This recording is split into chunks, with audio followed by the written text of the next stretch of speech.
full house. Hello to Alex Madrid, head of the Spanish edition. Hello to Burak Uzar, of the chief editors of the Turkish edition. And to my fellow co-editors, Adigon Zahari and Johnny Askounis. Hello, guys. I hope you are well and you are doing well amid a lockdown, right? Yeah. So we will discuss about some different kind of topics this week. We will make a sort of mid-season review. We're not halfway through the season, but we will make a review about the protagonists and the non-protagonists of the season so far. But first of all, we have to discuss the biggest news, and not so good news, a bit of unfortunate news from this morning. The news that Real Madrid forward Anthony Randolph is done for the season. He was diagnosed with a complete rupture of his Achilles tendon, an injury he suffered last night in the road win of his team against Olympiacos. Randolph injured himself early in the second half, and everyone on Real Madrid was shocked. They realized immediately that it's not good. Pablo Lasso said in the press conference that it's not good. The word out of Real was it's not good, and their fears were sadly confirmed this morning. Now, what are we going to say about Real Madrid is what are they going to do right now? How they should proceed? I mean, this is a shocking absence for Real, Alex. And we could imagine yesterday when we saw all the Real Madrid players and the messages that it was something to worry about. I think the worst news were confirmed today, and it's not only because it affects the actual season. Well, we know the party of Campazzo now this issue, but it's also something that probably will have to change next season's approach, because at the end, Anthony Randolph is probably the most talented player in the roster. He's a free soul. He probably Pablo Lasso's systems are made for him to play at his own. So it's gonna be tough. Also because he has passport, and you can't find a player with his quality with passport probably not only in the market but in the EuroLeague teams. You can go for Mirotic or So it's gonna be tough for Real Madrid, because he was their best scorer for the last 2 seasons, and you don't have you don't have points at that position from this player now. So let's see. I think it's gonna be tough for Real Madrid, even harder than Campazzo's departure, for example. Yes, and Real Madrid already suffered an absence due to Campazzo leaving for the Denver Nuggets, and now they have to face another absence, not for a good reason this time, but because of an injury. And Real Madrid is a team that is heavily reliant on three-pointers, and they need big guys who shoot the three ball. Big guys like Randolph. They have Tompkins. They have other forwards who shoot the three ball. And now, the systems are for the power forwards to shoot three-pointers. So you have to find that kind of player. And as I said, with passport, it's not important for the EuroLeague, of course, but we know that for the Spanish league, you have to find someone that it's European, or at least has an European passport. It's going to be tough for them. And also for Randolph, it's worrying because he's 31. We guess that he will be recovered with 32, but that kind of injuries get you time to get into a rhythm. Also, he's a really tall guy. He's almost 12'11" or something like that. So let's see how it works in a guy with his age, with his size, how he recovers from that. Yeah, a guy who also heavily relies his game on athleticism, especially when it comes to the defensive part.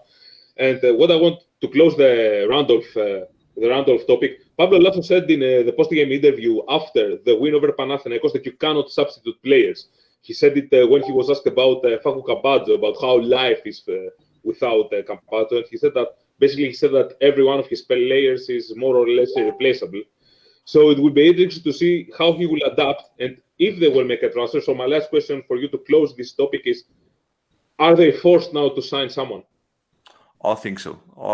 In my mind, it was that if Eddie Tavares had some injury problems or something like that, Real Madrid will be forced to sign. But I think it's also an important player for their rotation. Usman Garuba is not that kind of player, so I think they will have to go to the markets also. Yes, well, Godspeed to Anthony Randolph, and we hope that he returns back strong, something that his former coach, Yoros Bartzokas, also wished last night.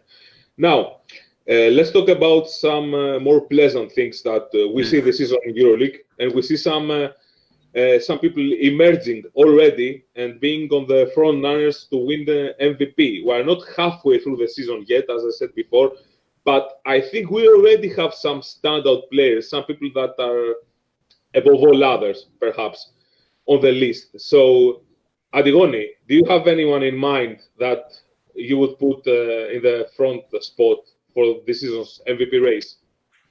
I think most of us will agree it's Mike James, and if we had to bet on this that, would be anonymous, I think. yes. So if we had to bet on who will win the MVP at this point of the season, it would be Mike James. So with Jessica going on such a great course so far, with him coming back so strong, it's inevitable to count on him for the MVP. But the season is still young, of course. Mike James is the front runner right now? Yes. Yeah. Cool. You give it. Yeah, I believe I agree with Antonioni. Mike James is the front runner for sure. I want at least one person, to break the flow, to say that, no, I don't think that Mike James is the MVP front runner right now, but no one, right? We all agree that Mike James is above. Yeah. Johnny? Yeah, he's the front runner. I had prepared for this discussion, and maybe, Nikola Mirotic could be a second obvious choice, depending on how the EuroLeague concludes. Or maybe you, for betting people, you could put some money maybe on Vladimir Lucic and his impact on the Bayern team. But Mike James, there's no question about it. If the season ended now, he would be the MVP. I don't think he would 100%, I don't think somebody would disagree. We all agree on Mike James. I mean, EuroLeague usually picks the MVP out of the teams that have to go to the Final Four. I mean, no Final Four, no MVP. That was the main reason back in the day in 2018 that Luka Doncic beat Nikolathis, I believe. It was in the end which between Real Madrid and Panathinaikos would go to the Final Four, and who between Doncic and Kalafis. Now, if you guys had to pick one who's running from the second spot, who is chasing James, who would that player be? Bura? I think it's Nikola Mirotic. Yeah. But there's something about Nikola Mirotic. Yeah, he's playing really great. But in terms of MVP discussion, there is we are not giving his right too much because he can't be stopped in the Europe. He is one of the, if not the best player in the Europe right now. He plays amazing. So his team is really good. So I think he's chasing Mike James right now. And also, I want to add something to Mike James. The most impressive part for me about Mike James is how he is distributing the ball. Cheska has a lot of weapons, and Mike James is one of the best scorers in the EuroLeague, but his playmaking side is not that talking. We are not talking his playmaking side a lot. And this year, he is distributing the ball very well. He is using all Cheska's weapons, so it's amazing. Maybe we consider him more of a shooting guard than a point guard. But at this point, he's becoming that playmaker that you say, yeah. Yes. We was playing as a two. I mean, when he had his standout seasons in Baskonia and emerging EuroLeague, he was the two, and Darius Adams was the point guard on that team. What you say, Bura, is interesting because I was thinking about it. If I had to pick one thing that stands out for me in Mike James, I mean, we've seen him scoring a lot. We've seen him dishing out assists. We've seen him grabbing rebounds, but it's his decision-making.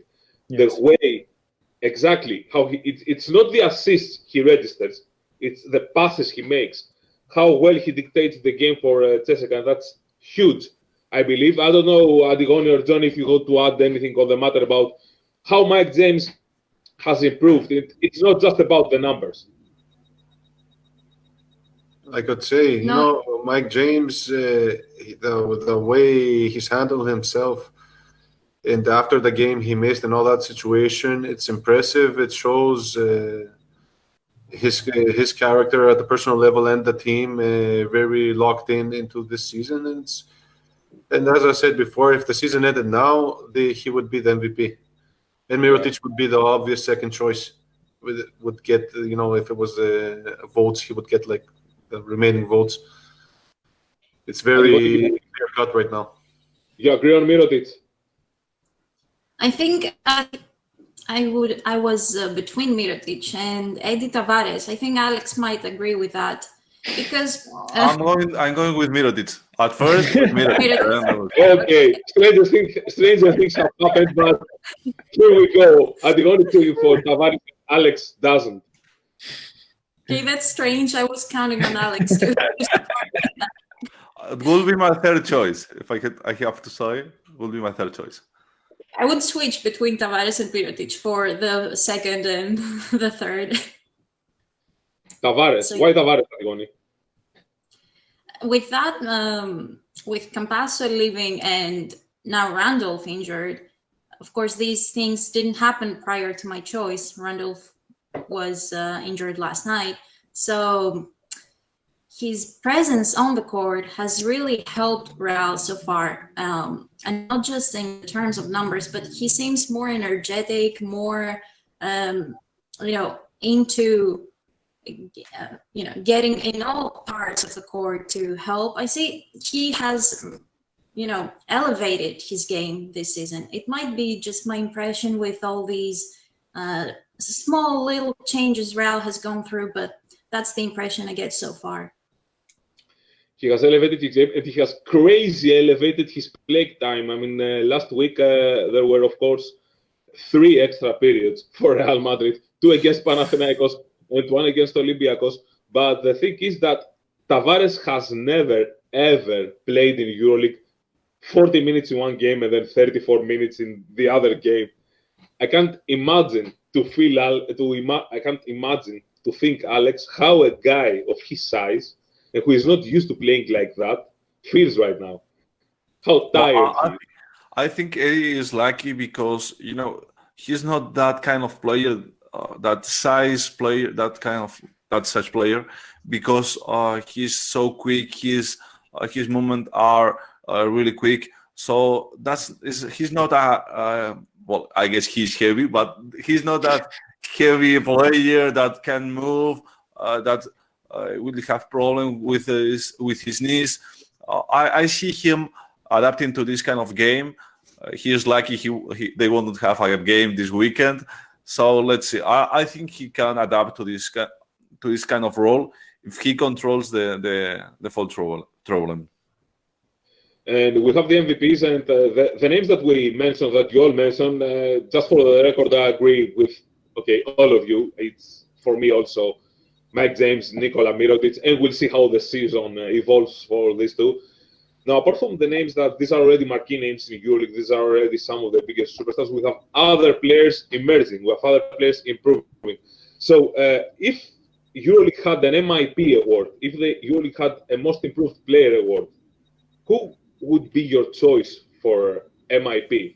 I don't know, Johnny. I'll start. Do you have anyone in mind? Yeah, I picked out, looking at the stats and also remembering the games I've seen so far this season. I will go with Pierre Henry of Baskonia. He's really improved his stats from last year. He's also very effective in defense and has helped Baskonia very much in the early stages of the season, maybe earlier than the recent losses in the EuroLeague losses. He really helped on both ends, and I think he would be a good choice for this award if it was given. you guys have any other Baskonia player in mind? Maybe Yeah. I do. Two. I have two players. From Baskonia? Yeah, two more players from Baskonia. Okay, 3 Baskonia players for MIP. Let's hear it. I really like Alec Peters. I think he evolved really well. But I have to choose. I mean, Achille Polonara. That's my guy. Yeah. He's playing an amazing season. I think he took maybe not that offensive style from Toko Sengeria, but his leadership. He's averaging almost 10 points, more than 6 rebounds, and he shows that physical style of play that Dusko Ivanovic likes. So I'm going with Achille Polonara. Bura. For next question, I want to go first because all these guys said my notes.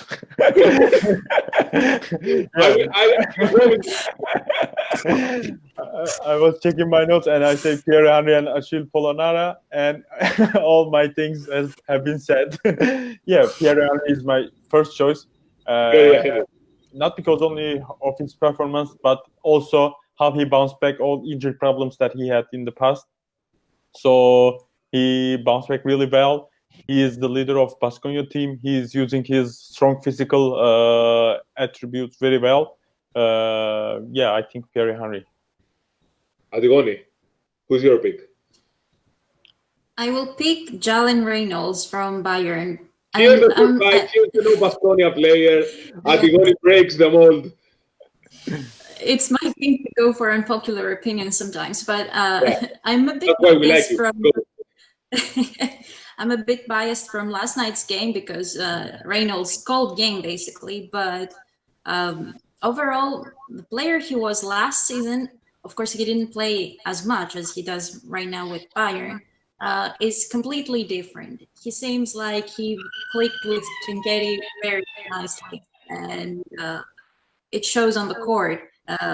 How much he plays, the contribution he has, and it all adds up to Bayern's winning streak and all that. Well, I will agree with more or less all of you, and I have to fix my camera a bit because my camera is playing games. Now I think it's better. So thanks to Aris for reminding me as well. My choice would be Alec Peters because basically Alec Peters, I think it was, first of all, a bit unfair to judge him as a player from what he did the previous season because he was a part of star-laden teams with many other big players. So essentially, it's not a matter of improvement. It's a matter of opportunity in his case, that he found the opportunity to play more, having a more substantial role on the court. So yes, this is why I have to tie him with Achille Polonara, because Achille Polonara has truly made that step up, and he began from the SCP playoffs actually. He took it from there. Now let's move to the other topic. We talked about the players. Now let's talk about the coaches. Who would be Bura? Who would be your coach for coach of the year? If, for example, the season, or your choice for the coach of the year right now, if the season ended right now, and if the season ended right now, who would be your choice of the year, and who would be the front runner to win it when all is said and done? I'm going to pick Xavi Pascual because the impact that he had on this Zenit team is really, really huge. I wasn't expecting them to play this kind of basketball, especially in the defensive end. So there is for sure a big effect from Xavi Pascual, and their record is better than expected. It looks like they are going to push playoffs until the end and maybe the 5th spot. So my choice is Xavi Pascual. Okay, Alex, you have something to disagree on, I believe. Come on, I think Andrea Trinchieri took probably one of the worst, if not the worst, roster in EuroLeague and took them to the 3rd place. For me, it's easy. You don't have to say much that seeing Bayer at the 3rd spot. This is to say that he is the best coach at this point of the season. Johnny? Okay, I believe Trinketti, I agree with Alex that Trinketti is the choice, to be made, but I wouldn't take out Itoudis from the discussion, because the way he has handled the team so far through everything that happened, and also getting them on a winning streak, and all the way handling the situations that came in a very unique season, I think he should be in the discussion as well. But okay, my choice is Trinketti for sure. Adigoni. I will go with Bura on Pascual because Zenit has been the team that has been affected the most at the beginning of the season by COVID, and how he has managed to pull the team back together and actually do fairly well at this point of the season, that's impressive for me. So he deserves a lot of credit. Yes, I will also go with Trinketti. I said why in the past. In my opinion, it's very impressive to not have any, at least standard superstar. We can say that Vladimir Lucic is playing superstar basketball, and he's playing. He looks like a EuroLeague star at this point, but it's crazy without an established superstar. With a Wade Baldwin that had a pretty mediocre, if not bad, debut season in EuroLeague. He's giving him the point guard duties, and Baldwin is doing really solid, if not more than solid so far. And Trinketti has managed to do so well with Khimki. Now, we talked about the protagonists, but there are some teams that are not faring well. So I'm going to make a small review of last week. I will begin from the opposite side, not with the biggest winners, but the bigger losers. And I believe there are two teams standing out among those two, and Fenerbahce and Khimki. So I don't know, you guys, which team would you pick as the one that lost the most last week? Alex? The biggest lost? Last week. I'm talking about Fenerbahce and Khimki, considering how high aspiring teams they are. I mean, I can't pick a team that doesn't aim high, and every win is an achievement, for example. I think it's easy to say that it was Fenerbahce that lost. That defeat in Kaunas was terrible. I have never seen a team in EuroLeague like with that mood. We saw it in Barcelona. We saw it again in Kaunas. I don't know. It's getting me cold, I can say. I don't like how Fenerbahce is approaching the games because if this happened two seasons ago, you could say, okay, they are gonna come back, they are gonna fight for the victory, or they will stay there in the scoreboard. But right now, when they were down by 22-23 in the first quarter, you said, okay, this is over. Bura, Fenerbahce did something apart from losing last week, which has become, unfortunately for Fenerbahce and the fans of the team, a habit this season. They haven't been used to it in the previous seasons. They made something else too. They added a player. They brought back Marko Guduric, who was waived by Memphis. So what I would ask you is Guduric's addition enough for Fenerbahce to at least begin to digging its way out of this hole right now? No, I don't think so. I think they have bigger problems, and I don't think their first. How could I say? I don't think the first solution is not Guduric. It's not his position, not a small forward position, not a shooting guard position. I think they need a big, very bad. They are not getting anything from Johnny Hamilton right now. Vesely is injured, and Ahmet Duberioğlu is not a good player for EuroLeague level. They need a big, but they are keep adding short players like Alex Perez now and Marko Guduric. Guduric is a talented player. He knows the Fenerbahce very well, and he went to NBA. He added something to his game, but I don't think it's the right answer for Fenerbahce's problems.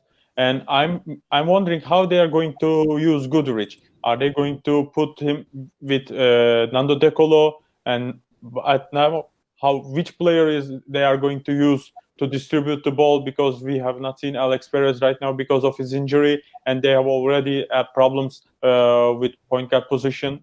And now they added Guduric, who needs the ball in his hand to score. and how he is going to find his chemistry between Nando De Colo. I don't think it's a good transfer.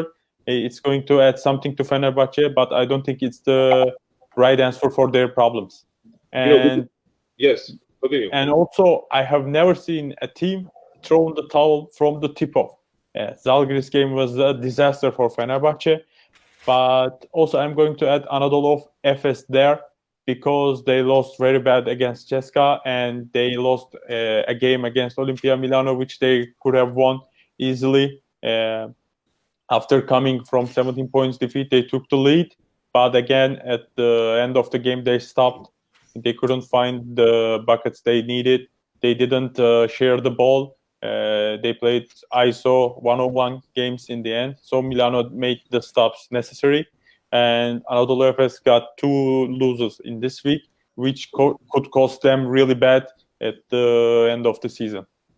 But I want to add that it seems that the way that Efes found to try to win the games at the end is giving the ball to Vasily Micic and making go to the rim, and that's all. That's the only.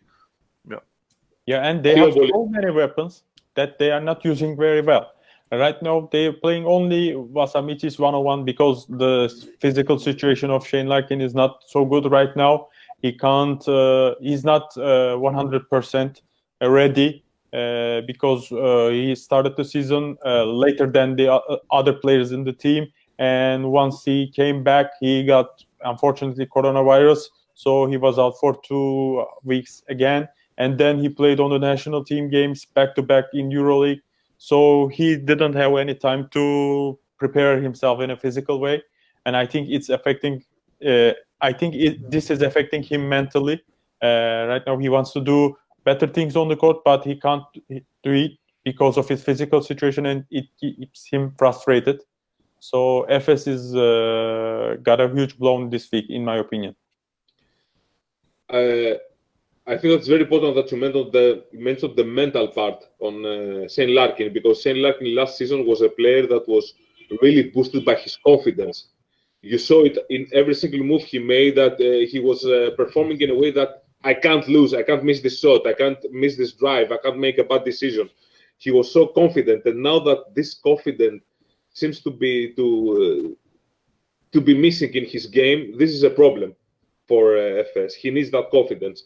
About Guduric, what I want to add is that he was really efficient offensively in his last season with Fenerbahce. He actually had one of the top offensive ratings on the team, but this was a very different team with very different teammates, and his role was very different. So it's a question mark how Guduric will perform. Antigoni and Johnny, let's start with Antigoni. What do you think? Which is the team that you saw last weekend, in your opinion, lost the most? I was between Efes and Fenerbahce because on the Fenerbahce side, the way they just gave up the game is just discouraging to watch. And I'm not really used to seeing that from Fenerbahce. I mean, this season, this is the picture as far as we see. But in the past, they used to, at least show some heart on the court. I think that part is really missing right now. When you just give up the game. I think Igor Kokoskov even said that in a post-game interview, that they just gave up, which, yes, it's just unimaginable for Fenerbahce. Johnny, I'm wondering if someone will pick Kimki. I was trusting in you. I wasn't going to pick Kimki either, because I was going. I had Efes in mind as the biggest loser. It's so disappointing right now that we have gotten to a part to say, "Oh, Kimki lost. It's not news anymore." I can't believe it. Yeah, that's the point we got to. Yeah. Oh my God, that's I don't usually say this about him, but Kimki is becoming, at least for the fans, something of a joke this season in EuroLeague. For many reasons. It's their defense, their lack of defense, the fact that they have so many star players and they are losing, the drama that is created with coaching staff getting fired, but the head coach for some reason staying in his position. But I interrupted you, Johnny. Please proceed. Yeah, I was going to go with Efes.